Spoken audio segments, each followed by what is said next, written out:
Hello and welcome to the latest show in our little look at the coronation and particularly the Republican aspects of the coronation.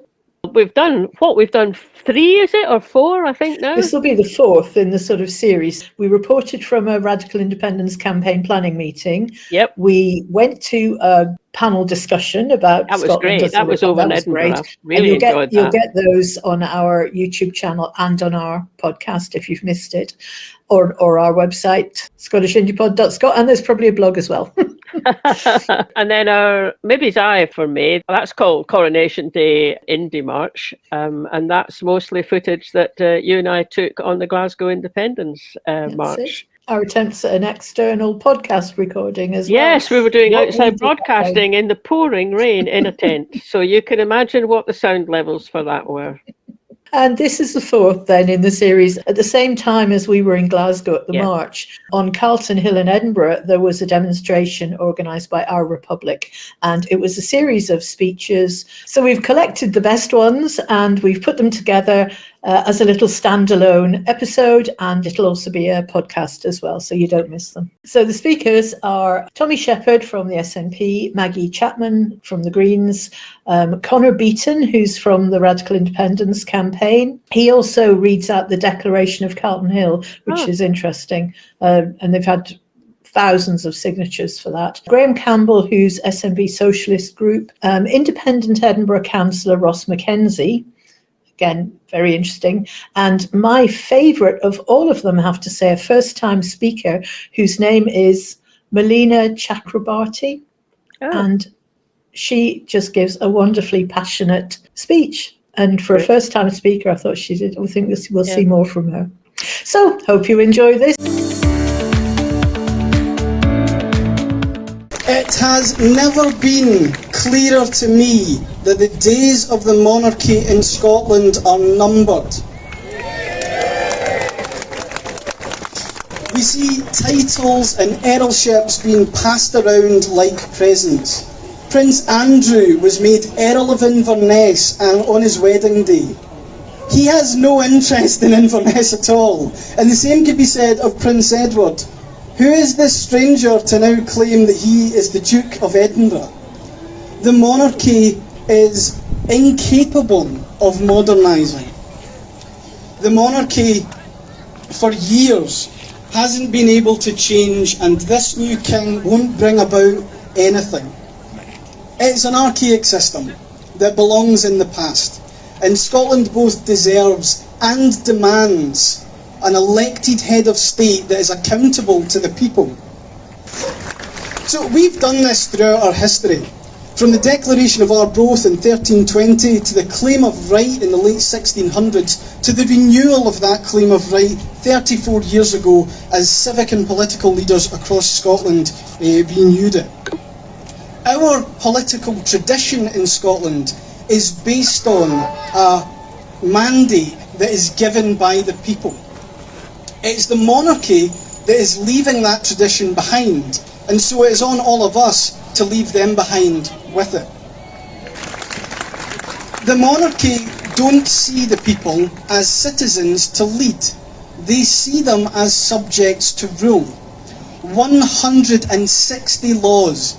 That is the number of laws that the royals have used their privilege to be exempt from. We deserve better than this. All of Scotland does. They don't believe in equality under law. They believe the law only applies to people who sit beneath them. That's why I joined Our Republic, who are hosting this rally today.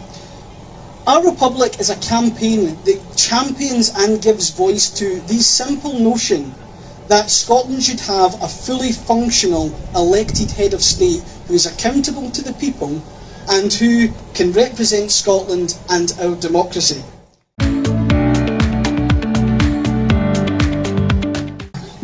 You're looking good, Edinburgh. 9 months ago we were here on this hill to celebrate, if that's the right word, the 70th anniversary of Her late Majesty's reign on the throne at the Jubilee, and there were about 100 to 150 of us at that time, and today there's already 10 times that number here today. And I think when you contrast that with the pictures we've seen of what's been happening in Princes Street Gardens, I think we know which of these events speak for the majority of people in this city and in this country, and it is us. But I want to begin not in Scotland, but in London. Many of the people here, I can see some well-kept faces around, share my ambition for Scotland to become a self-governing country. But understand this, we want to become independent, not to separate ourselves from anyone, but to have the political capacity to play our role on these islands and in this country. And therefore, the first thing I would like to do from this rally today is for us to send a message of solidarity to those brave protesters who were arrested and detained and prevented from making a political, peaceful protest on the streets of London.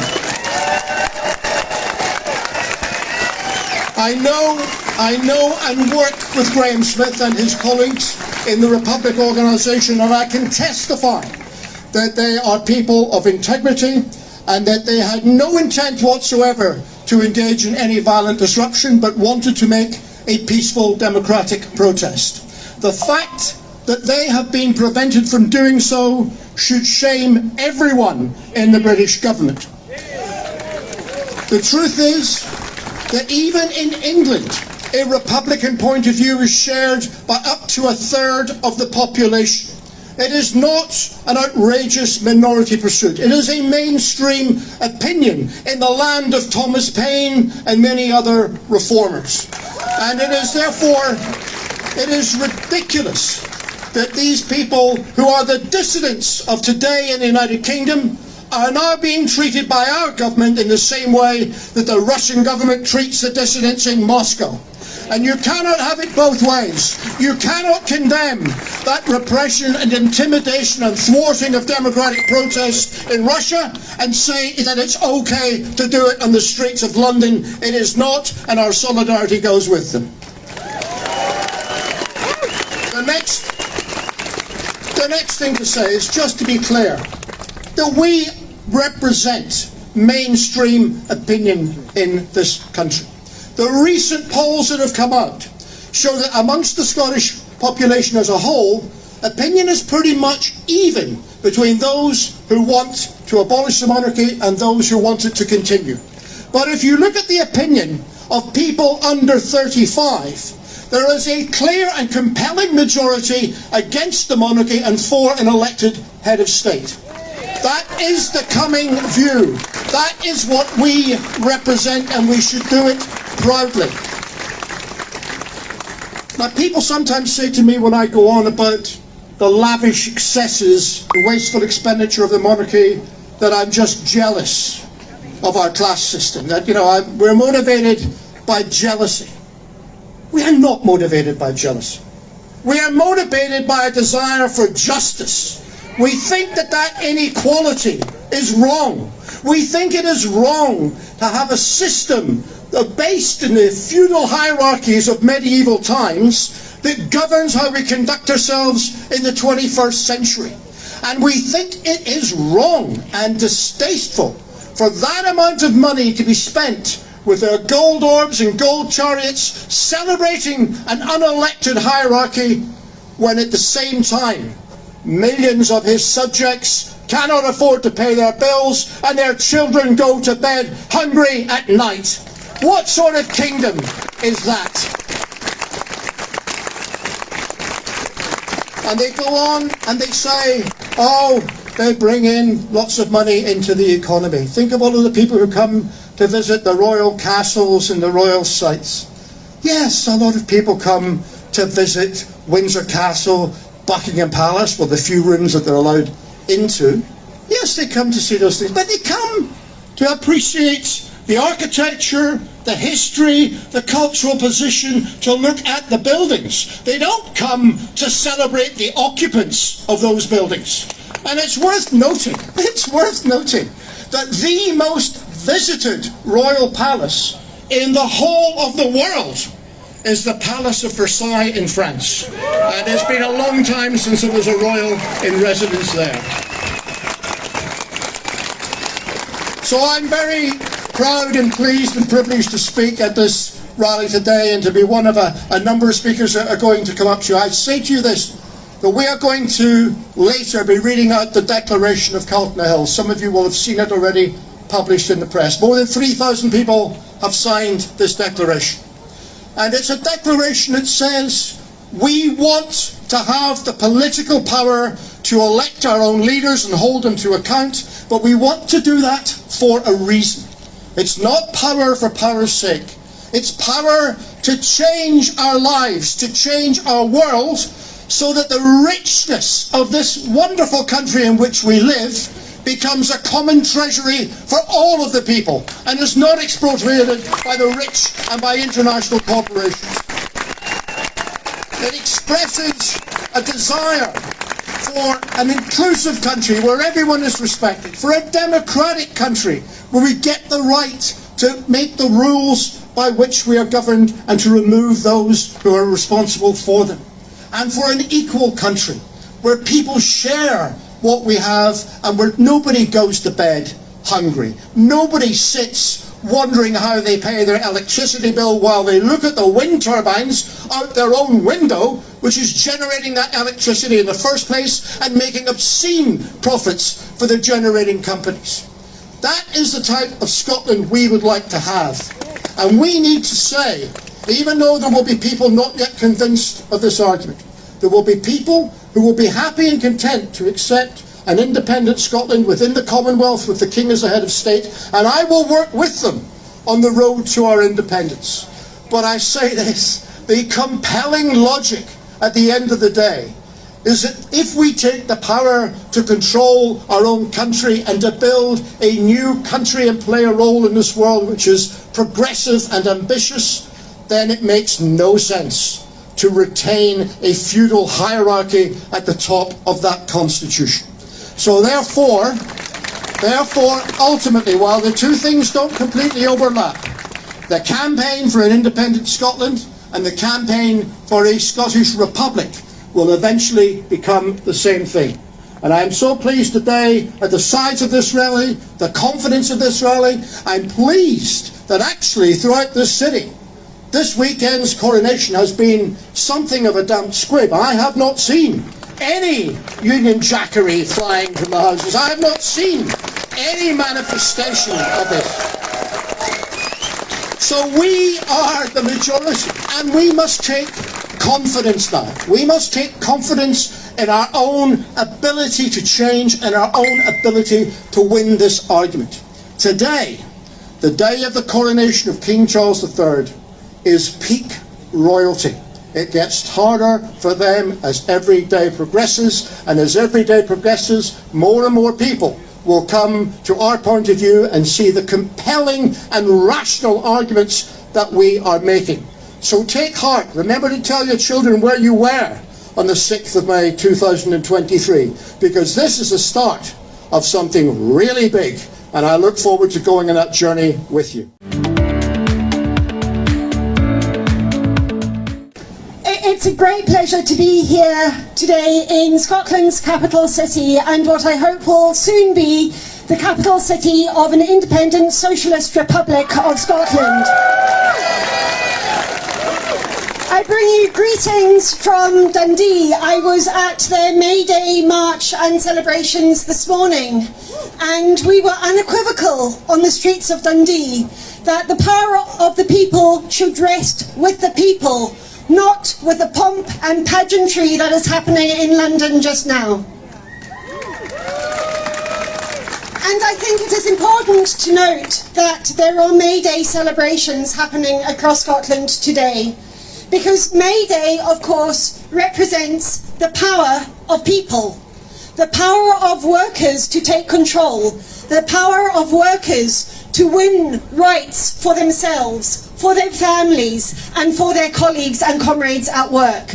That is why we are able to be here on a Saturday. Trade unions and workers gave us the weekend.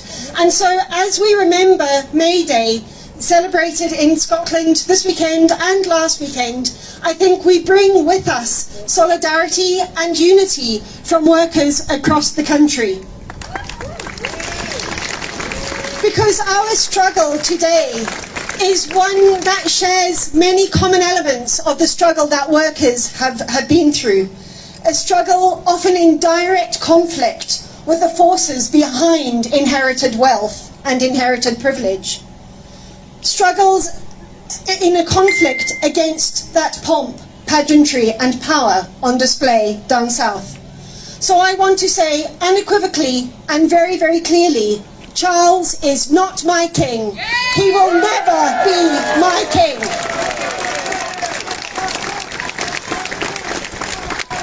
The monarchy exists in large part to make people feel that wealth is only available to those who are elite, those who are born into it.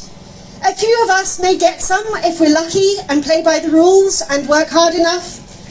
But that is not the message that we are sending to our colleagues and comrades across Scotland today.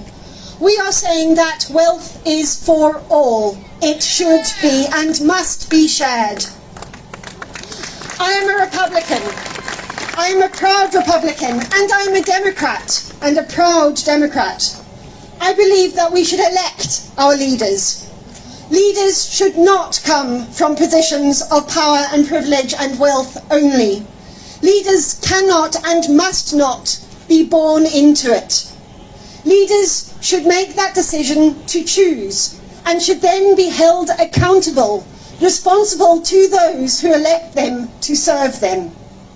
Hereditary titles, King, Queen, Lord, Earl, have no place at all in a democracy, never mind a 21st century democracy. We do want power. We do want power, but we want it for everyone.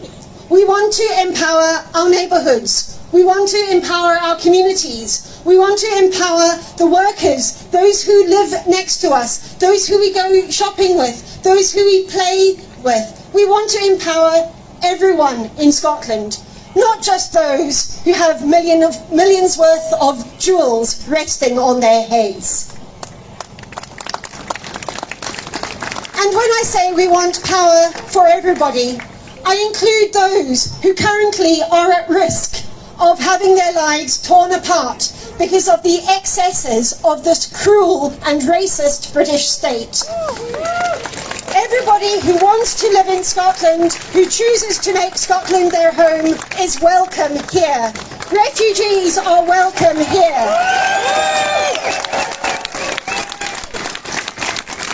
It is only by standing up for these principles, for the principles that we all share, for the principles that stand against the elite, against power for the powerful, against power just because you happen to be born into it. That is what we will get if we stand together for a democratic, socialist, Republican Scotland. I want to end with a quote from a Republican who I'm sure many of you will be familiar with, James Connolly. He wrote this on a previous king: "We will not blame him for the crimes of his ancestors if he relents the royal rights of his ancestors. But as long as he claims their rights by virtue of descent, then, by virtue of descent, he must shoulder the responsibilities of his crimes and their crimes." And one last thing. I am sure, like many of you, as I was making my way up Calton Hill today, I could hear the sounds coming from Hibs just on Easter Road. And I'm pretty sure they were singing, "You can shove your coronation up your arse." Thank you very much.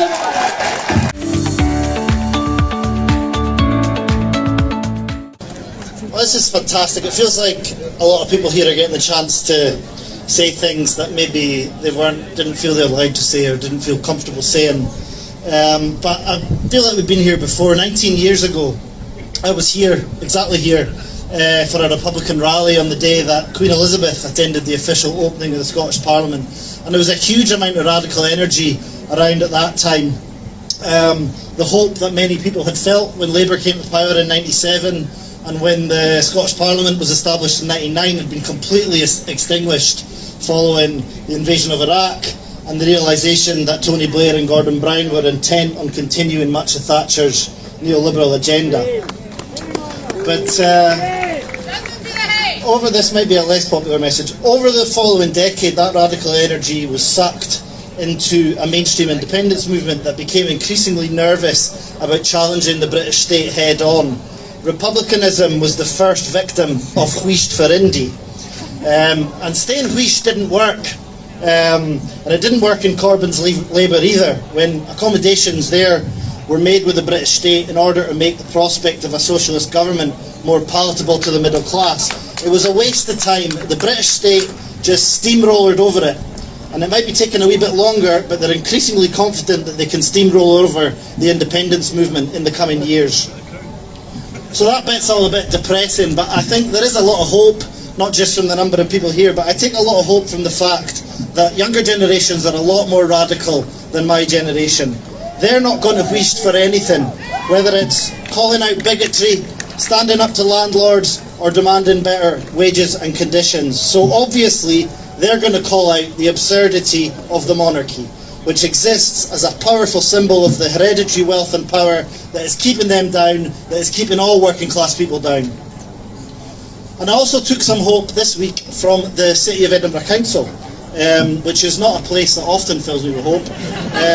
But on Thursday, the Green Group brought a motion to full council which stated that the only legitimate representation of the people of Edinburgh is that which is democratic and accountable to them, and that therefore the title of the Duke of Edinburgh should hold no official status in the city and should be considered an illegitimate title.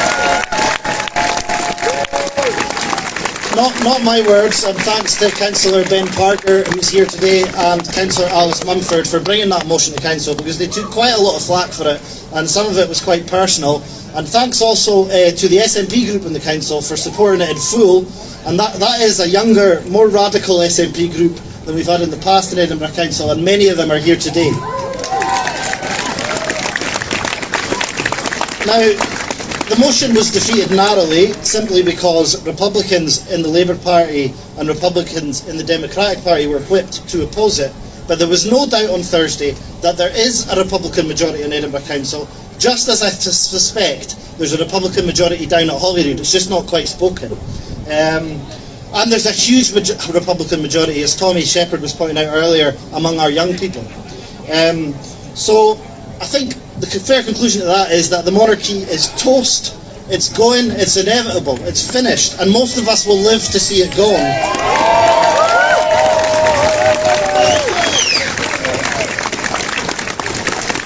The big challenge we have is to make sure that the rest of the ruling class is brought down with it.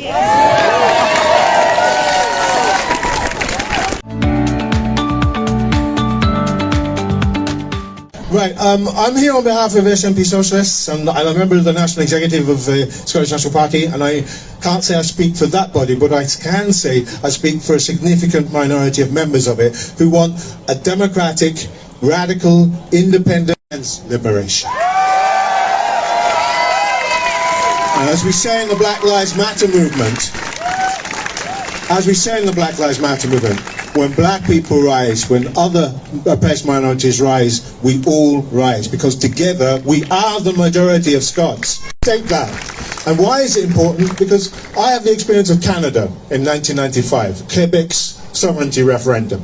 And I can tell you, one of the key things I took away from living in Canada at that time was that the failure of the independent and sovereigntists to appeal to the minorities, particularly the ethnic minorities in Quebec, was the difference between them winning and losing their referendum. They lost by 0.5%, few thousand. The Anglo-Canadians made a big song and dance about how anti-racist they were and how nationalist and exceptionalist and ethnocentric the Quebec sovereigntists were. The Quebec sovereigntists failed to get their progressive social message across. Now, I'm very glad to say that here in Scotland, we're a bit different. We learned a bit from that.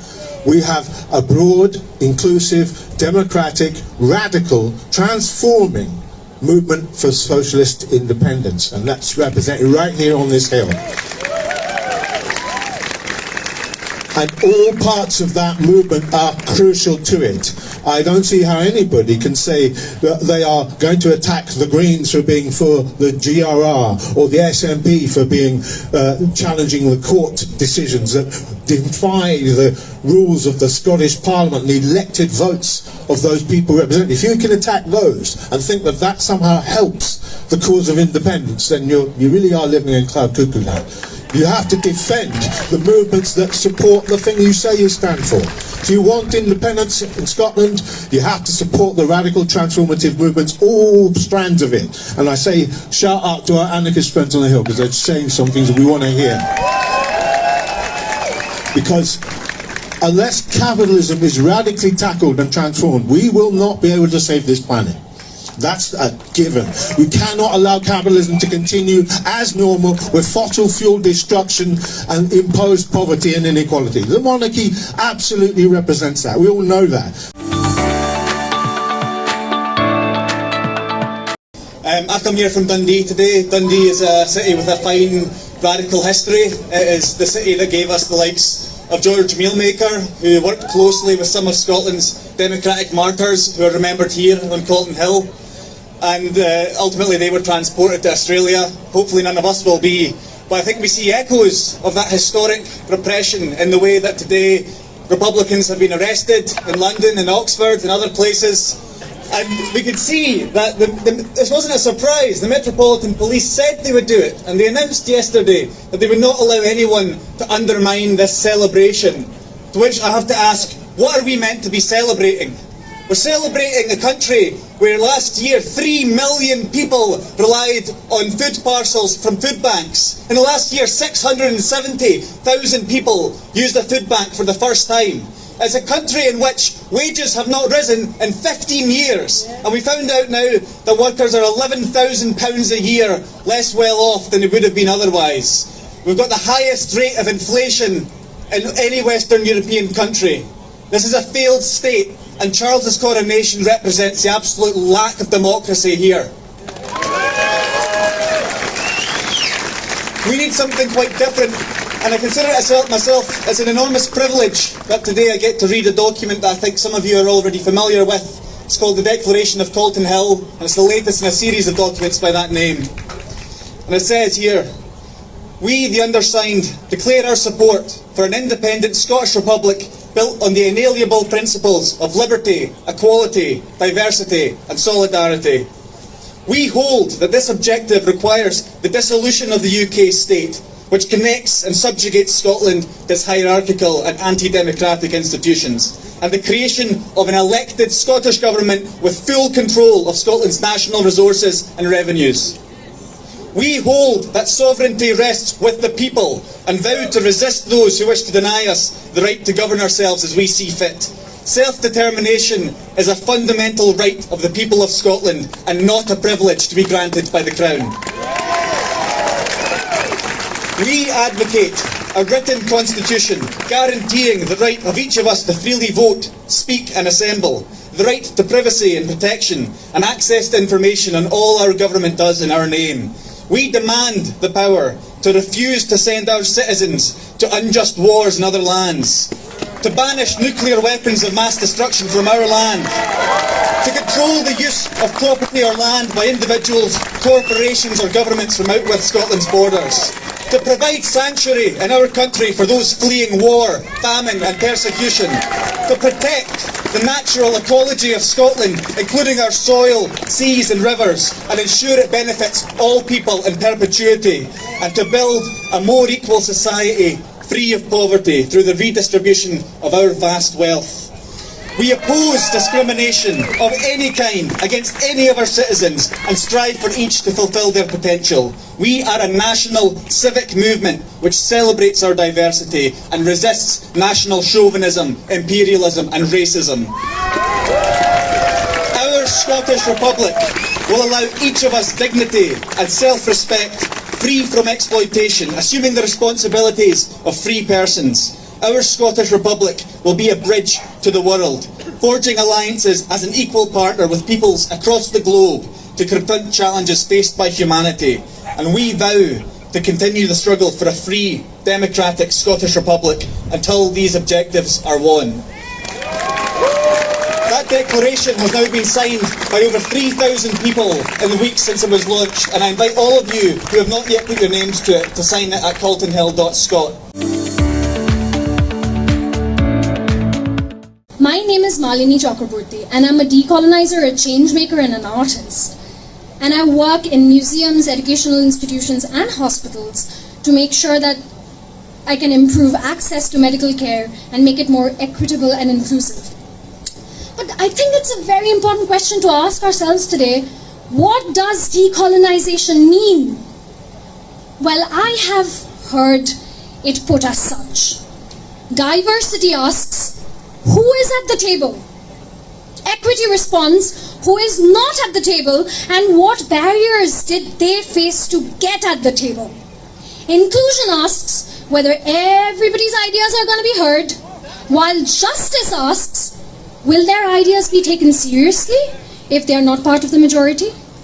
Now these are the 4 pillars, but all of them have one key aspect: whiteness and class. Decolonization is about asking, who built the table? Why was it built? And who is being excluded from that table? Decolonization is about recognizing the legacies of colonialism and institutions of imperial power and how they have shaped our society.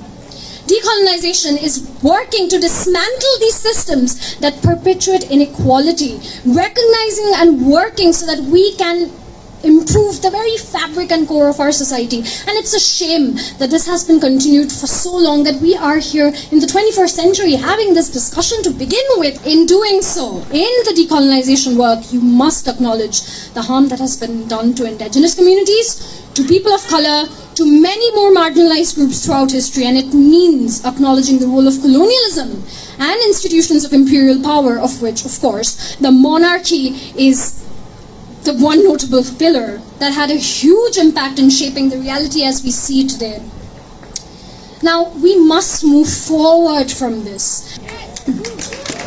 Now, we live in a world that's becoming increasingly globalized, polarized, and unequal. The right to democracy is the right to freedom for the people and an investment for the future. If we have a future in the world stage, in the United Nations, in the world stage as Scotland, you know, on days like today, when we glorify colonizers, monarchy, when we glorify these colonizers, we fail to acknowledge the harm they did and the disrespect they caused to all the people they have harmed and disenfranchised. Now, as an Indian woman, I am accurately aware of the harm that was done by the British Empire. I grew up in Calcutta, which was the British capital during the Empire. Now, all of the atrocities that have been done were done in the name of the king and the queen and the country, and this is like 18th century and 19th century. I still can't believe this 21st century. The empire was built on the backs of millions of people who looked like me. And the wealth stolen from India alone amounts to 45 trillion pounds, not to mention the genocide, which you can't put a price tag on. Before British rule, undivided India had a global GDP of 24%. 300 years later, that was reduced to 0.3. Now, 76 years later, though some recovery has been made, we still feel the effects of it in our daily lives, in politics, international relations, even in the power of our passports. Now, much of this is about the past, and of course, we must acknowledge the ugly in the history that unfortunately is influencing the present. But let's not forget, all of us are here because we believe in the future. And my focus and my decolonization work is about the future, because trust me, as devastating as it is and as stupid as I sound, I'm an optimist. Now, I work to forge a world that is based on justice and equality, where human rights is at the forefront of all of our actions and decisions. And I think it's essential to create a society that is fair and just for all. But to achieve this, we start not only decolonizing the systems, but we start with us. We need to decolonize our minds. And what do I mean by decolonizing our minds? You see, the colonial mindset is based on individualism, where one's interests take priority over anybody else's. It's absolutely devoid of empathy. And it views nature and people as mere commodities to be owned and exploited for personal gain. And this kind of narrow-mindedness has led to destruction of natural resources and oppression of many communities worldwide. We must move beyond this perspective and adopt a different mindset, the decolonized mindset, which is community-led, community-focused, conscious, and the heart of it is empathy. We have to recognize, guys, that we are all connected. We have to recognize the interconnected between all things. This means that we are part of nature, and our actions have significant impact on not just nature, but ourselves, like on people. It's one planet, guys. You know, when I say namaste, right, it's a very common Hindu greeting. It means that my soul recognizes your soul, and I respect you. You have not done anything to deserve that. That's just radical indigenous hospitality. We need to make that normal. We must make empathy normal. Now, the very belief that one is born superior to another is the root cause of discrimination, and it's a curse to the spirit of humanity. The future of Scotland is humane.